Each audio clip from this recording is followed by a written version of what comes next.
Hello, greetings. It's Thomas Daffern here, and it's my Sunday broadcast that I've been making in the run-up to this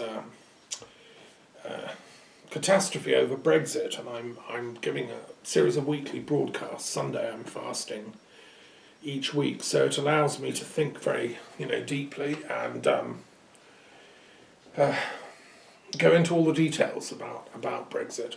The last couple of talks I've given since getting back from the UK have been why Brexit's a bad idea from the Irish perspective. I spoke as chair of the Truth and Reconciliation Commission for Britain and Ireland.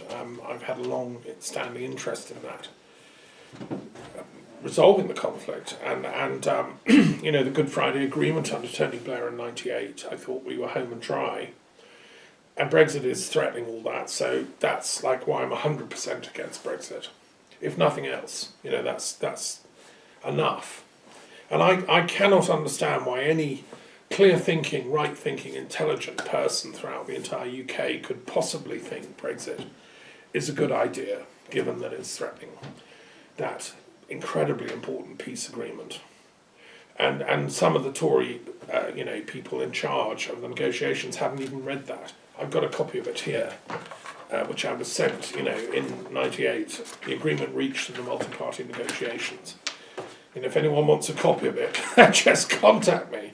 It's incredibly important, and it must not be endangered. Okay, so that was my talk a couple of weeks ago. Then I spoke last week about Scotland, based on my great love of Scotland, my knowledge of the people and its history. I lived there for 7 years. I sat at the feet of many great, amazing Scottish people, young people, old people. Learned a lot about their perspective on things, and I, reluctantly came round to understand why the Scottish nationalist tradition is so powerful in Scotland. They've really had quite a difficult time of it from the British, from the English, let me be specific. And the Scots were partly Irish. They came over, over many centuries, and they have a ethic of solidarity and compassion, and the clan system was based on love for the community, the village, the family. Have a great sense of family in Scotland, and it's they cannot relate to the kind of unethical capitalism that dominates Westminster politics. Particularly in the Tory party, they just cannot get it. They didn't get Thatcherism. They're not getting Mayism, and for them, Europe is a guarantor of certain social and economic and political rights, and the right to a civilized life. And there have been times in the English, domination of Scotland when the English have not behaved in a civilized manner to the Scots. If you study the history of the clearances of the Highlands, what was done was absolutely brutal. English landowners used the army and the police to evict Scottish people from their crofts and their villages, and whole settlements were depopulated, and the people were forced to emigrate to Canada or wherever to privilege the sheep. So people, the Highlands were deliberately depopulated of people. Now, this is not taught in English schools. It's not taught, it's just not known. I had to, because I'm a historian, I studied this, read about it, and I discovered even Marx mentions it in his Das Kapital as footnotes. He knew about all this because he was also a scholar. He was he was someone that would sit for hours and hours and hours in the British Museum Library studying these things, which I've also done. And but the average English person who voted for Brexit, hasn't got a clue. They've probably never even been north of the border. I have, and I understand why the Scots, given if Brexit is pushed down their throats by this abysmal Tory government, which I note with pleasure some people are finally evacuating. I mean, it is a ridiculous government that Theresa May is running. Ethically, I'm speaking as a philosopher, not a politician, simply as a philosopher. On every possible moral count, it is abysmal. It is the worst government I've ever seen in Westminster. And, that's saying quite a lot. I remember the days of Harold Wilson and Ted Heath and people. They were ethical people compared to this lot. Because these people are going against the will, obviously, of not just the British people en masse, but international public opinion and also common sense and reason. And when a government starts behaving irrationally, I mean, it really is time for it to go. Unfortunately, there are signs that that time is coming. I only hope it will be in time to save the UK, because the Scots have been so appalled at the treatment they receive from this Theresa May government, or misgovernment, that they're probably going to go for independence anyway, sooner rather than later again. And this time they'll win it. If the UK votes to remain inside the EU, that independence will be much less harsh than if Brexit is rammed down their throats first. It's going to come to blows if that happens, to be honest. There'll be legal battles over the North Sea oil and over enormous numbers of other things. I'm trying to, simply as an intellectual and as a philosopher, point out the least harmful way, down off this crevice. It's as if we're all mountain climbers, in life. Life is not a bed of roses, it's difficult. If somebody falls into a ravine off the path, what do you do? Well, that to me is what's happened to the UK. It's slipped off the path of history into this terrible ravine called Brexit. Lots of people who are roped together have got injured. There's people there that have got broken legs and so on. What do we do? Well, I'm like a mountain rescue person. As a philosopher, that's my job, is with colleagues, and I'm simply part of a team of philosophers around the world working for peace. Our mission, our job is to help these people, to save what can be salvaged, and to get people back onto the path. You don't abandon if somebody slips off the path. You go and rescue them if you possibly can. And I still think Britain can be rescued from this Brexit nightmare. It's like a slip into a gully. And these accidents happen. I mean, it's not, nobody's to blame. Actually probably some people are to blame. Some people who deliberately engineered this are definitely to blame. They should be exposed. There's now much, much more evidence coming to light that both the USA and Russia, through their intelligence agencies, deliberately targeted the UK population to swing a vote in favour of Brexit.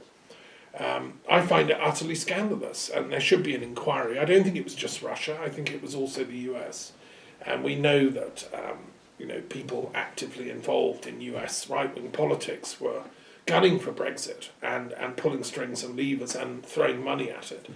But I also think the Russians were too, from their own recent history. They're upset at the way that the USSR broke up. They're upset at the role of the UK in that, and supporting Ukrainian nationalism and so on. The UK has been doing some very dodgy stuff under its current government.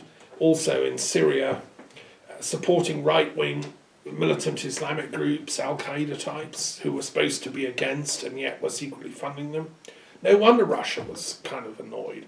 And it just seized its opportunity. It said, hey, you know what? We can this Brexit thing is a brilliant opportunity. We can break up the UK, we can weaken the European Union, and nobody will know it's us. So, of course, Russia was involved.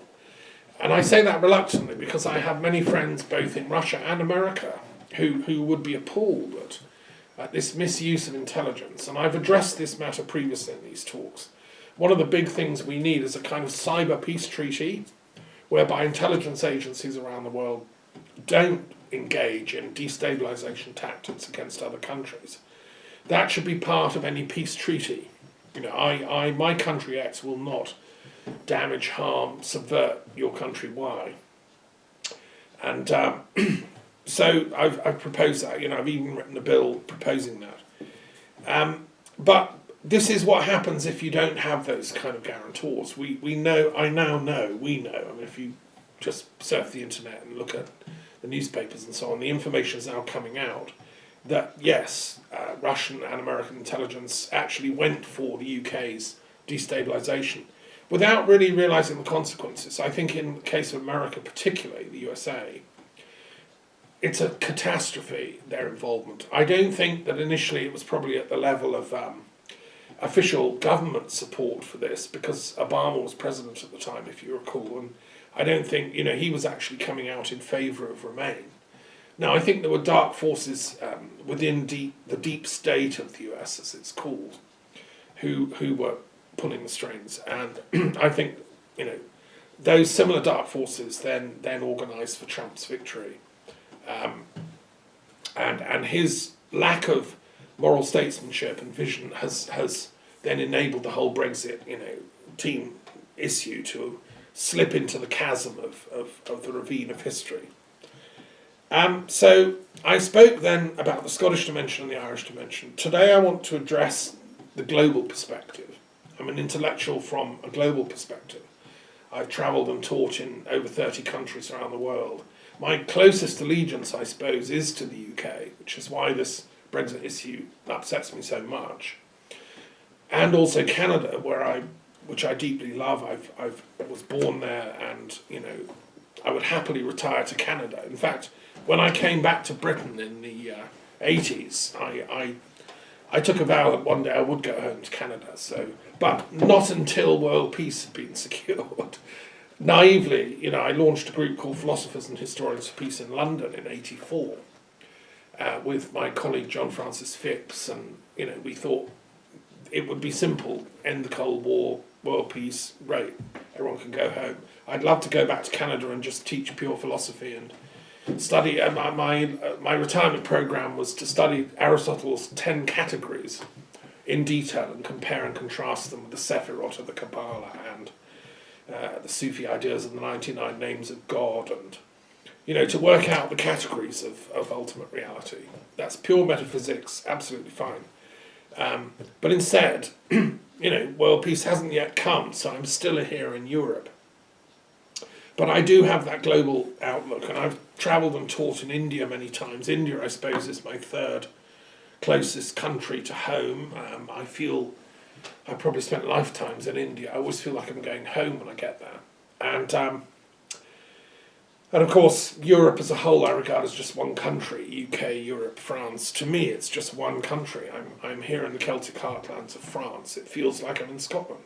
And I was delighted that Nicola Sturgeon came recently to Paris to open the Scottish Government office in Paris. You know, the Scottish and French people and culture, we are very close and always have been. And this is why the European Union is such a good idea, because it enables all these old friendships and loves to re-establish.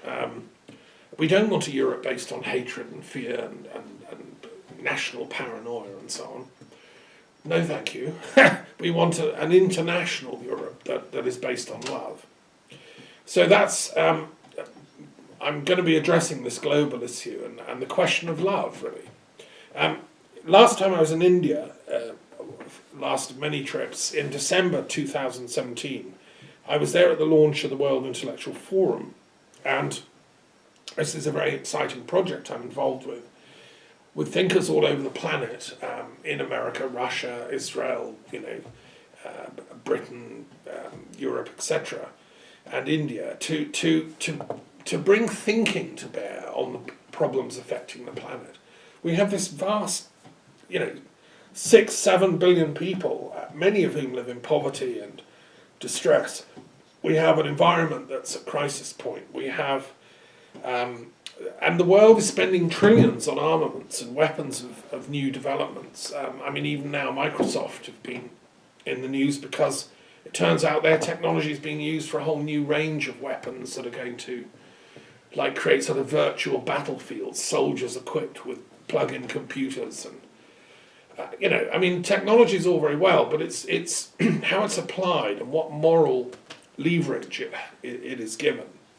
And that's where we come in as intellectuals. Our duty is to somehow give guidance, give advice. One of our most important members of the team, our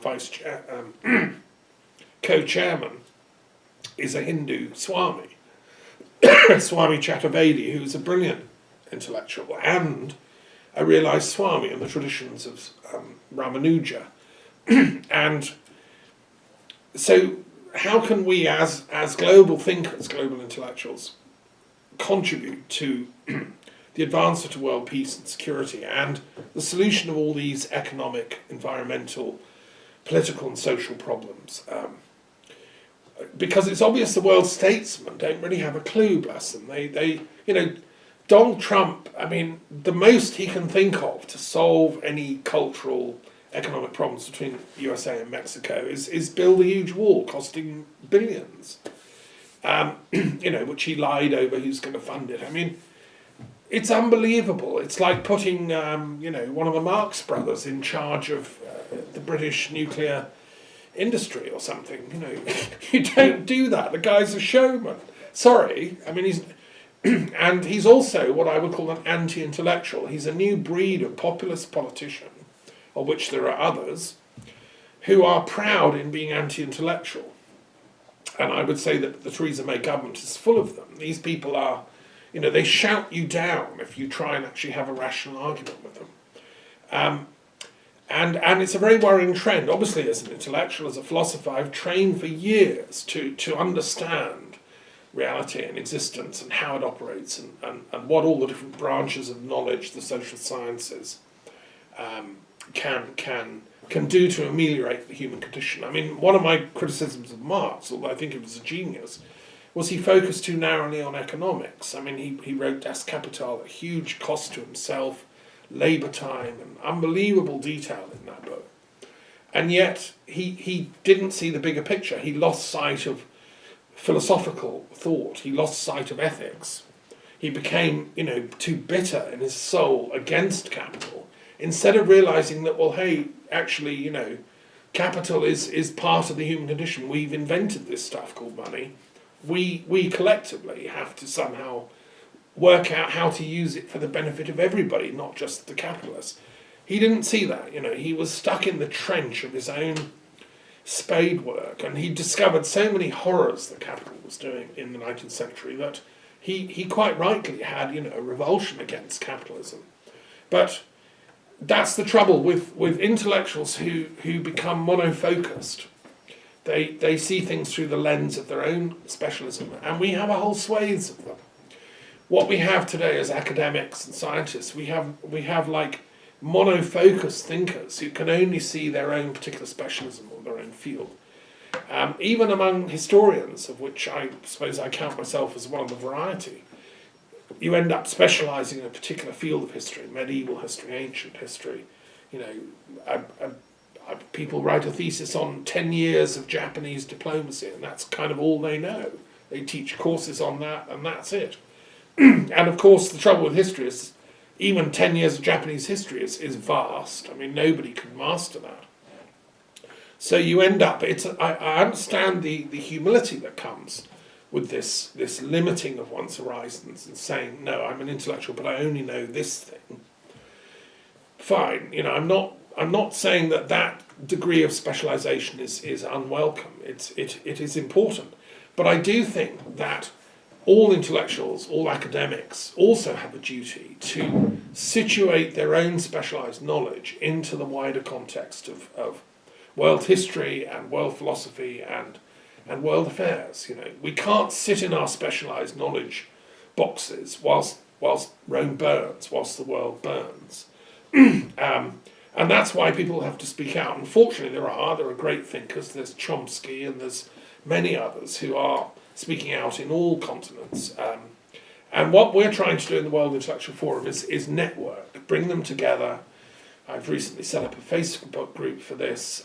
It's small beginnings, but we have the seeds of a gradual awakening among intellectuals that, hey, we're stronger if we work together. Doesn't matter. It doesn't mean we all agree with each other's positions. This could be a centrist, this is a more socialist, this is a more conservative thinker. As long as you have a commitment to the life of the mind and the higher spirit, and the workings of higher intellect. Some people disparage intellect, and there's a certain movement among, pseudo-New Age thinkers, I would say, who think that by going to the heart of the spirit, you don't need mind, you transcend it, you go beyond intellect.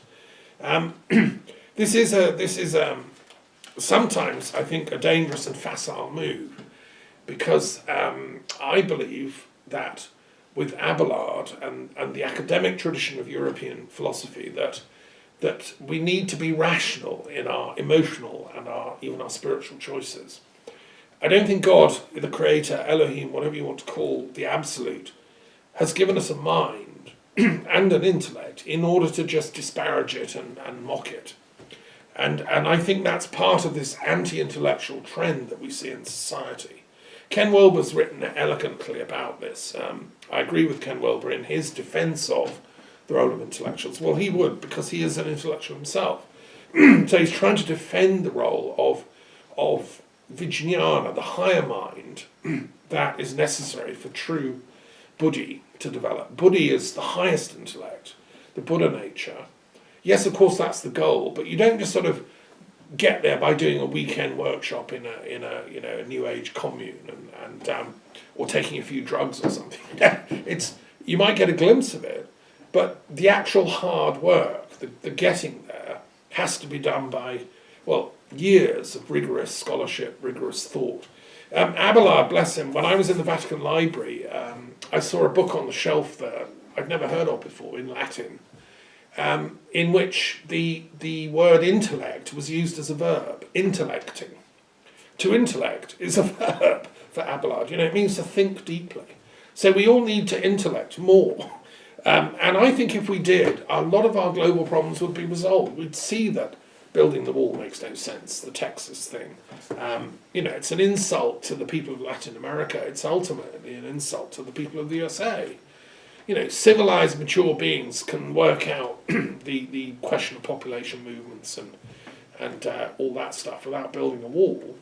My proposal, counter-proposal, as some of you know, is two things. With the money that would have been used for building that wall, which should be immediately cancelled, building a peace museum on the border between the USA and Mexico, somewhere symbolically.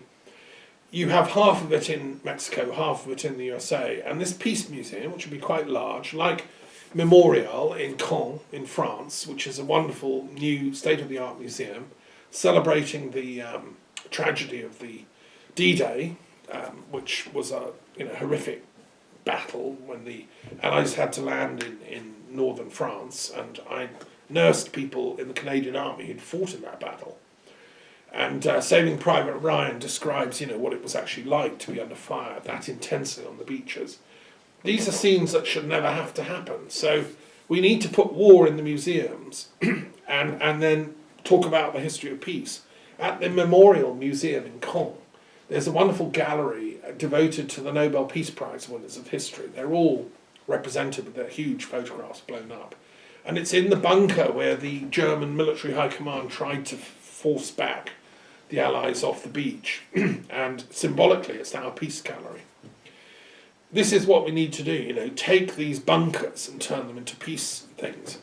And that's what I'm proposing with the Pentagon. The second phase of my proposal is the Leonardo da Vinci Peace Prize. Now, this was dreamed up last year at Amboise. We had a conference here on Leonardo da Vinci, who's one of the all-time great Renaissance thinkers. Obviously, I love his work and legacy because he was a polymath. He was a true intellectual. He was an artist, he was a sculptor, he was a musician, he was a scientist, a mathematician, a wordsmith. He organised theatre performances. He was a lover of life, he was a conversationalist, and so on and so on and so on. He was a good friend to many people, an encyclopedist.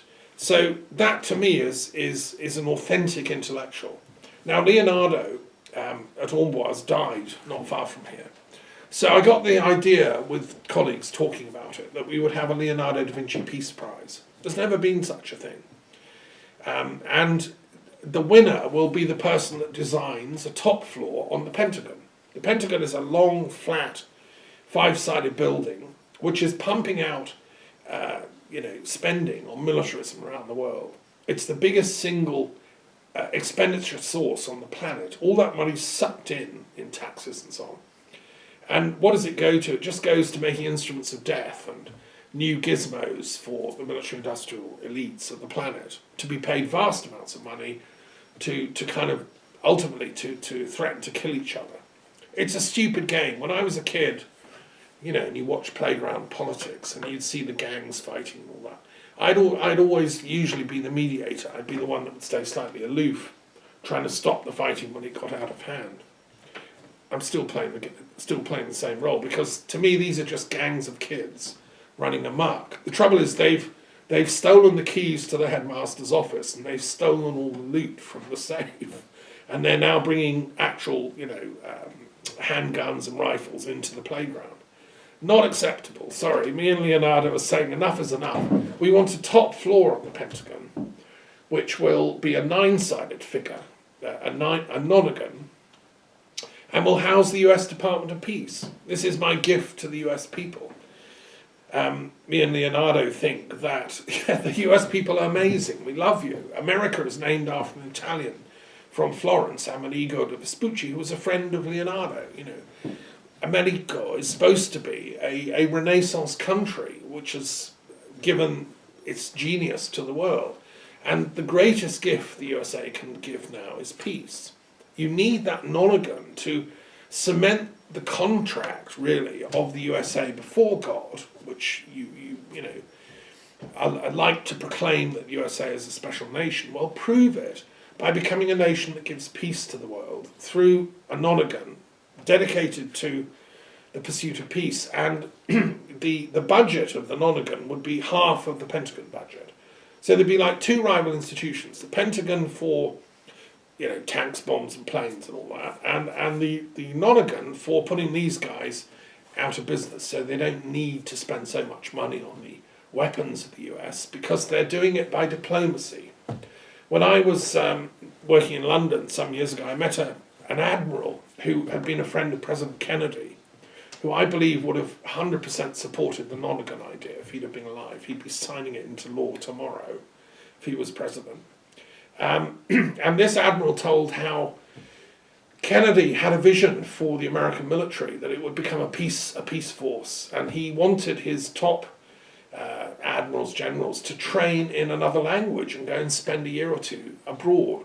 This admiral was sent to Pakistan. He was made to learn Urdu as part of a peace mission that Kennedy insisted the military is not about conquering other nations or taking them over. I mean, he'd be appalled at what's going on currently in Venezuela and the whole Iraq invasion of 2003, and the misuse of the American military is shocking. And that's why I'm suggesting the nonagon should go on the top to control what this Pentagon monstrosity is doing. These people think they are not subject to any moral laws whatsoever. Well, I'm sorry, we're all subject to moral laws. You know what Leonardo did just as he was dying? He burst into tears. King Francis I was there, great Renaissance king. And Leonardo cried. And the king said, "Why are you crying, Leonardo? Look, what's your problem? You're going to meet your maker with a clean heart." And Leonardo said, "Yes, but there's so much that still remains to be done. I've done so little compared to what needs to be done." And that, I feel, is our job is to complete a bit more of that work. I have a chapter in a book I'm writing about Leonardo's unfinished legacy called Leonardo's Tears. And the Nonagon Project is our way of, it's an homage to the unfulfilled promise of the Renaissance in European civilization.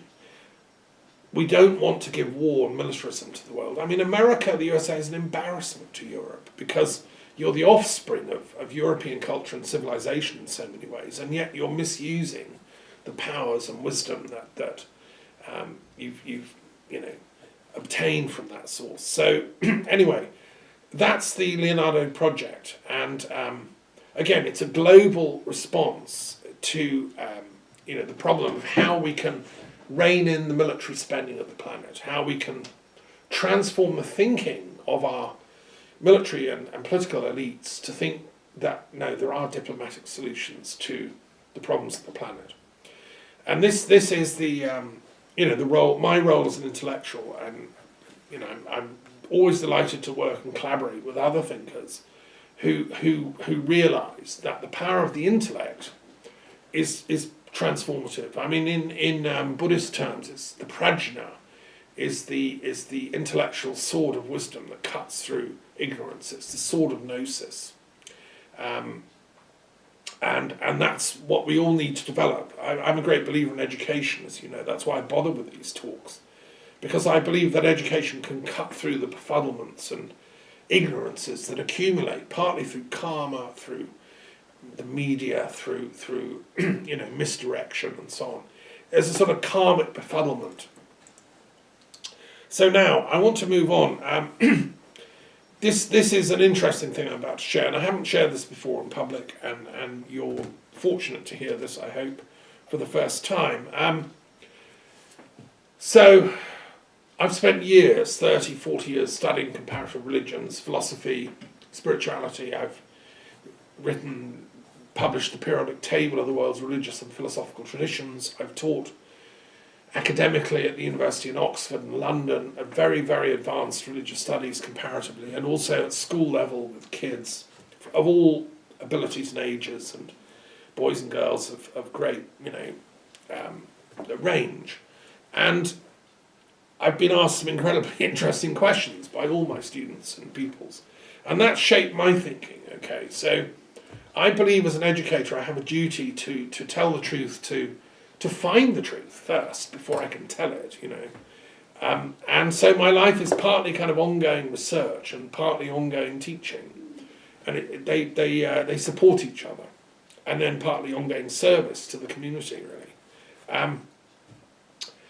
It's come to become more and more apparent to me since I launched Philosophers and Historians for Peace back in the 80s, thinking that we'd get world peace and we could all go home to study pure philosophy. There are these, what I call Messiah wars going on, particularly in the Middle East. It was going on with Iran, and that was the time of the Iran hostage crisis and all the instability that came from that, when the Iranian revolutionaries, Islamic revolutionaries, burst into the American embassy and captured all kinds of files, and that has never been healed, the American-Iranian falling out over that. And then, of course, the horrendous war between Iraq and Iran that broke out. Thousands and thousands of people died, different forms of Muslims fighting each other.